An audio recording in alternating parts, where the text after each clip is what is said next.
So, hey everybody, this is John Zepp with Sales Actually. I am so excited about what's going on today. I've got the opportunity to interview a good friend of mine, Kerry Kiser, who is a master seller. And so we'll start it off with just a quick intro of Kerry. He'll tell you a little bit about himself and some of the things he's done in his career. Take a couple minutes there, and then I'll kind of walk through what we're trying to accomplish. So really, what we're talking about is some of the keys to success that Kerry's had in his career, and some lessons learned, and we'll just kind of ask him some questions. He'll talk, and we'll have a good time. So as long as everybody's ready to go with that, let's kick it off with Kerry, and just tell us a little bit about you and your career and some of the things you've done. Great. Thanks, John. Thanks so much for having me. I'm thrilled to be here. I'm flattered and honored. My name's Kerry Kiser, and I have, I guess I started my career with about 10 years of commercial banking experience. I wanted to be a banker. I like doing deals. I like looking at deals. I like talking to people. And at that point in time, traditional bank training programs were very much part of the banking culture. So you go through and you understand how to analyze financial statements. If you want to be a lender, it's really important that you understand cash flow. So I had the chance to do that. The economy did not really cooperate. I felt like I was a sales and business development person and had pretty decent interpersonal skills. And ironically, the economy was such that there was an inordinate amount of oil and gas trouble. I grew up in Oklahoma, so we were right at the center of the storm. I moved to Texas to sort of get away from the oil and gas and ag economy, and walked right into some of the real estate and S&L troubles. Worked for some great banks, great management, but quite candidly, when the macroeconomics are really not working in your favor, it can be rough. But it was an interesting experience. I learned a great deal, and now I live, in Plano, just north of Dallas, and we are having this explosive growth. I wish I could say I had this incredible vision that this would be the place to be, but as John can certainly attest, we have had record levels of relocations from both coasts, and it's amazing what's going on with our economy. After about 10 years of banking, I decided I really wanted to move into something that was more business development driven, and there still weren't too many marketing or sales jobs in banking. So I got recruited out and started working for Sabre. I've always liked technology, and I worked for a data mining practice within Sabre, and my job was just to take some of those best practices from Sabre's customer loyalty programs. I mean, this was back, almost before cell phones, or pretty close to it. But the gold card with Sabre and the way they treated all of their customers was exemplary. And so we were mapping the best practices of the Advantage program to financial services, namely in retail banking, as it revolved around lenders, or lending, as it revolved around credit cards and availability, as it revolved around interest rate calculations, either what to charge or what to pay as it related to deposit products. So that put me on roughly a 20-year path of really technology sales. It revolved around business intelligence. It revolved around performance improvement. Worked for this awesome company, and we did bank credit and sales training. It was a terrific experience. And I had the benefit, though, of being around some amazing trainers. I mean, these people were absolutely gifted, and that's all they did. They went all over the country. And while the company probably wouldn't be one that you would know, we were like the 600-pound gorilla when it came to outsourced credit and sales training. So it was a fascinating time. Most recently, I've been more involved with, I work for NEC, and I'm working in the unified communication side of that. So there's still a great deal of the technology aspect to it. It's an inside sales role. So instead of being face-to-face as much, you sort of morph and adapt the way you engage people, and to be focused more and effective over the phone. Got it. Well, that's awesome. Sounds like you've had a varied and exciting career over the years. And that's pretty cool. Done a lot of different things, just like me, right? Right. But a thread through all of that that's been somewhat consistent. So that's pretty cool. Sure. In those various roles, you've done a number of different things. What would you say was your favorite of all those roles? Interestingly, there was this window there, and it's a little bit early with the role that I'm currently in, but this is kind of where this is headed. But during that window with the bank consulting firm, I loved engaging people and helping them understand or figure out a way based on what they needed to do, and to ultimately contribute something that you could look back on a month or a quarter or a year and say, we really helped there. I mean, the ultimate compliment is helping someone hit their number or reach their goals by October. If you can do that, life is so much easier than coming down to the last minute. And having been on both sides of that, October is your buddy if you can hit your number. Yep, absolutely, absolutely, totally get that. Yeah, and then those last 2-3 months of the year, like you're it's all gravy, right? Everything Well, you yeah, do then is you can fun. kind of slow it. You can slow it down a little bit and start trying to figure out, the next quarter and how that's going to work. And it's a nice spot to be in. And most importantly, though, when people come back to you and have a genuine appreciation because you've helped them. And I think at its core, we're at our best when we can take what our company does, whatever it is, understand what the customer or the prospect really needs, and map that in a way that brings a lot of value. That's just effective and brings value. And if we do that, Absolutely. everybody wins. I don't care how it's priced. I don't really care much about the other stuff. If you position that and explain it right, it's relatively easy. It's not a sales thing. I mean, people like to buy, but if you position it right, they're all over it, and it's a tremendous feeling. Yeah, absolutely. And I love that stuff. When everybody wins, we're all good, right? Right. And customers happy with what they've spent money on. You're happy with how you sold it and handled it well and made some money. Everybody's happy, and that's a great thing. That's when it's really fun. Absolutely. Cool. You kind of alluded to one of those keys that you figured out to success, and I was wondering if you could just take another minute and kind of dig a little deeper into one or two of those keys that you've run across in your career that say, you know what, I do this really, really well, and this has led to some great success. Sure. One of the things in this window when I was around all these instructors, now my job was sales, and I would bring them in and they would do face-to-face teaching. It might be how to analyze a financial statement. It might be executive coaching. It might be sales training. But what I learned from them, and I had the good fortune of being able to watch them in action a lot, because it helped me help the client. It helped my understanding so I could position the next deal. But the whole concept of ask and then tell, and we all tend to go in transmit mode. I mean, I don't know about you, but early in my career, the minute I heard a key word, I wouldn't hear the next 2 or 3 sentences. In fact, I would even cut people off at times early to jump in with whatever that little pearl of wisdom is. So one of my favorite instructors had suggested I do something, which I do to this day. On a yellow sticky, I just write out wait, and it stands for why am I talking? And it's amazing when you get in that rare moment when people will start to open up and talk.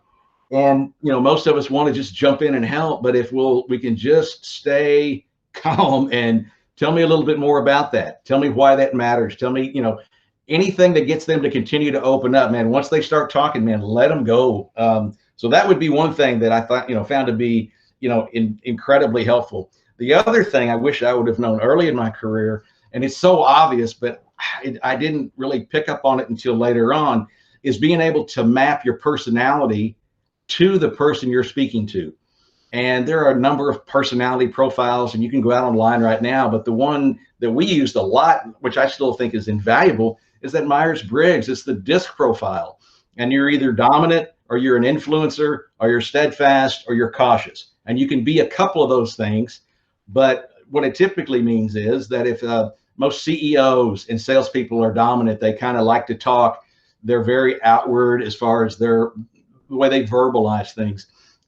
Steadfast people tend to be bears for work. They hate being sold. It's just like, would you please just stop that and tell me what I need to do and I'll go do it.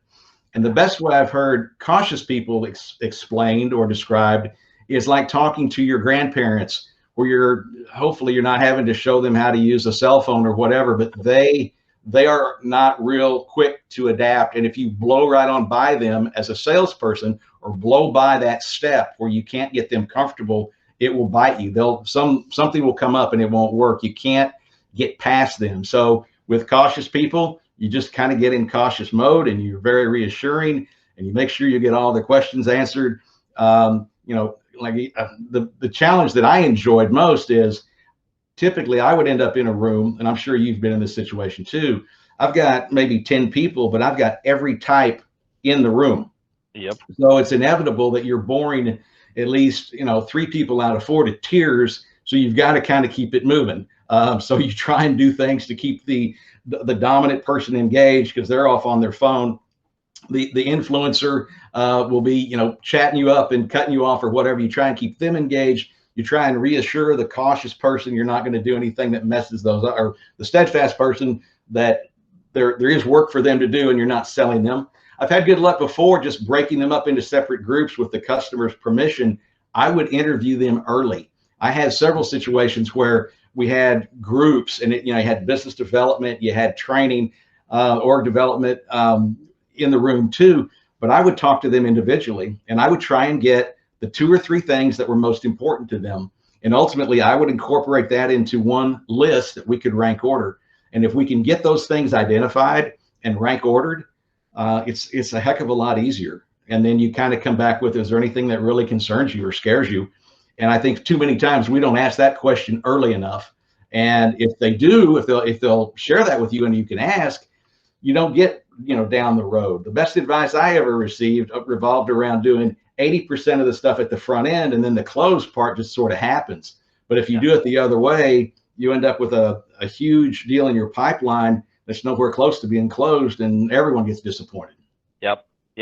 One of the things I think I'm hearing from you that has been a huge buzzword letely is personalization, right? So you're taking those different personality types and going, you know what, you've got concerns about this area. Let's address those, and then go to the next one and go, you've got concerns here. Let's address those, and then see where the synergies are across that. And go, okay, this is the solution that addresses all of those challenges. So that personalization of, hey, here's what's important to you.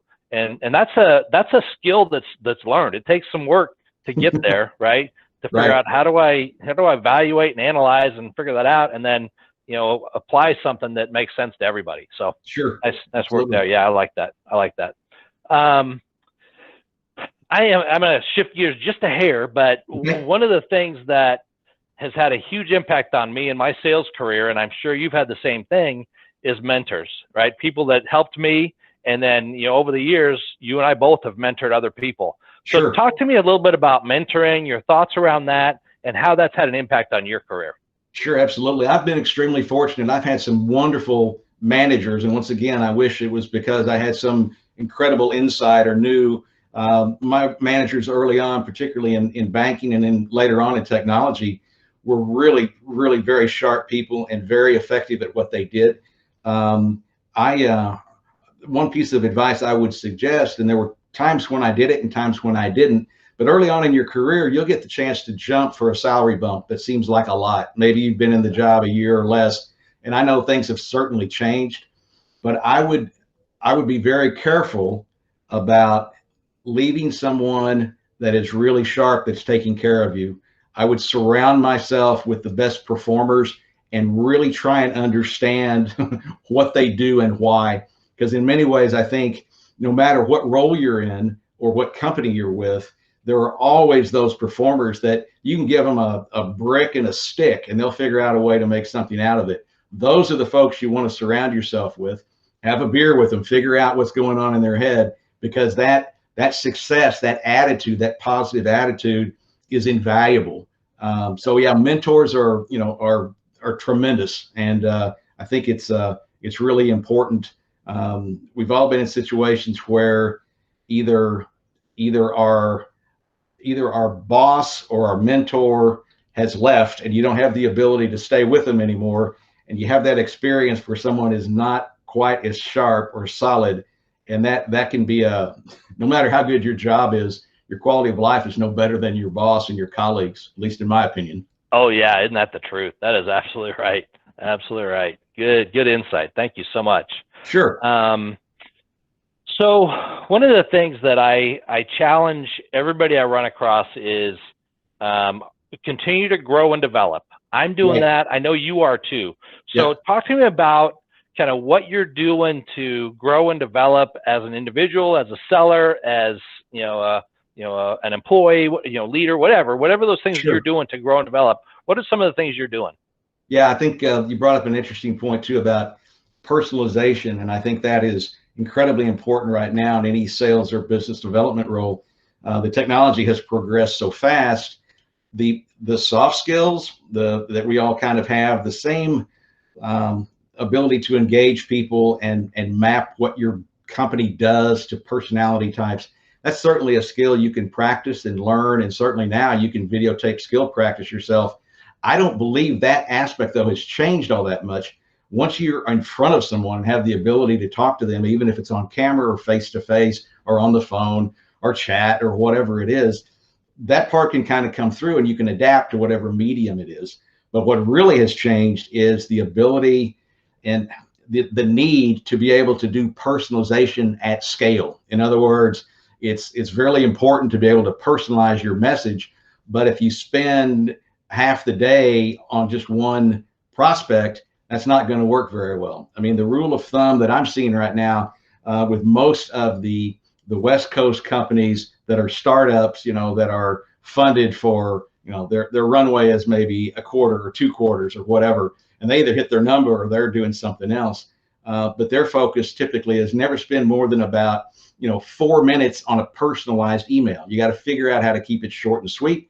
It shouldn't look like a marketing piece. You need to look like a human, and you need to say something that makes them click on it and want to talk to you.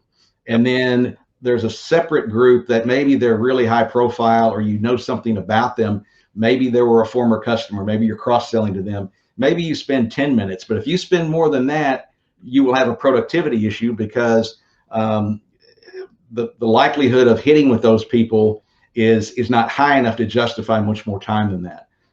So I think that's incredibly important. The other thing I've observed right now is, though, more than ever, the data suggests that because of the availability of things online, customers and prospects don't start necessarily with us or our website. They are 50, 60, 70% more maybe down the line with their decision when they reach us, which puts a real premium on, oh my gosh, I don't have a lot of time to reroute them. I need to, one, contact them. Two, I need to understand what's going on in their head, because if you wait too long, the deal's gone. I mean, there isn't that, hey, I just came into your site and I'm trying to get up to speed. Most people know more about your company, sometimes than we do, because they've done their research, or they've talked to a customer or somebody, a peer or somebody that they know that is very familiar with the space, very familiar with what you do.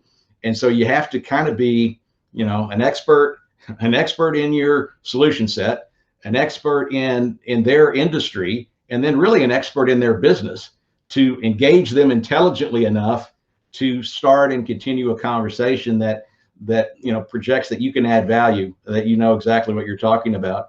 They may go with you or they may not, but at the end of the day, you want to come back and say, man, John was the smartest person I've talked to all week. I mean, we should, I don't know if I need what he has or not, but I want to keep talking to him, right? Yeah. Yep. That's the key. Absolutely. Do they want to continue to have a conversation? Right. Because you're bringing value, right? And that's the key, right? How you're bringing value. So awesome. Well, Kerry, our time's winding down a little bit, but I want to just throw one more question at you. Sure, fire away. You and I have been around the block a few times. And Right. so the question I have is, if you were talking to a younger version of you, just starting out in sales, what's the most important piece of advice you would give younger Kerry? I would, without hesitation, say, put yourself in your prospect's shoes. We all kind of know what we mean. We're all coming at some, typically a situation from our perspective.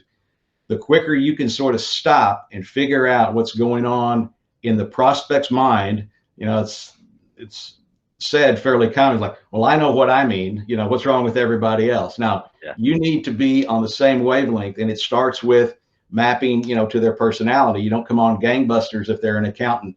If they're very run and shoot and very, eyes, if they're influencers, you don't give them this long, drawn out, linear thing. You go right to the heart of what the deal would be.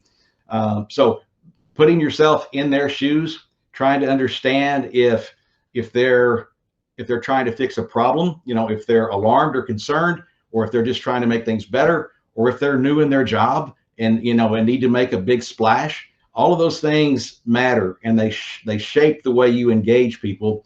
And people can tell the big difference between trying to help and trying to sell.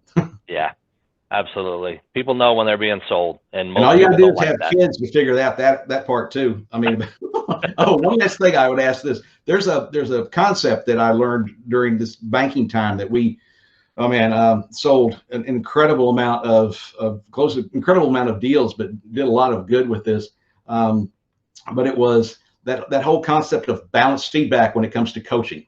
So at its worst, coaching is the 9 things you hate about me, and maybe you'll do better next time or whatever. Yeah. Balanced feedback says that you do at least 3 positive things to 1, not even negative, but just next time, how to get better. Yeah. Did wells and next times. You're teaching your kid how to drive a car. I had this experience with my kids. They're out of the house. I would start with, well, we did not roll over, and the airbags did not go off, and we're still, we haven't run into anything yet. I mean, so, people respond to that though. And the goal of the manager is to get them to coach themselves. So if you do that consistently and without fail, like monthly, you call me in and say, Kerry, hey, last month, and I'll say, well, John, we talked about X, Y, and Z. I think I'm doing really great on my outreach. There's some times when it would really help me to listen a little bit better or whatever. And here's what I'm trying to do to fix that. Having your people as a manager start to be able to self-coach gives you that wonderful benefit of time. And it's great for morale because people can hardly wait to be coached because they get better. It's not a beat down. It's not, like I said, it's not the old school way of, okay, man, go run around the gym 5,000 times because, you missed a jump shot. Right? Yeah. Yep. Absolutely. Absolutely right. Wow. Great insight, Kerry. Thank you so much for your time today. Of course. You provided some great information, and I'm sure my audience is going to love that. So I just would say thanks again and appreciate your time. And my tagline is this, and you've heard this before: go sell something, right? There you go. Go sell something. All right. Thanks, Kerry. Thanks for your time, man. Take care. Have a great week.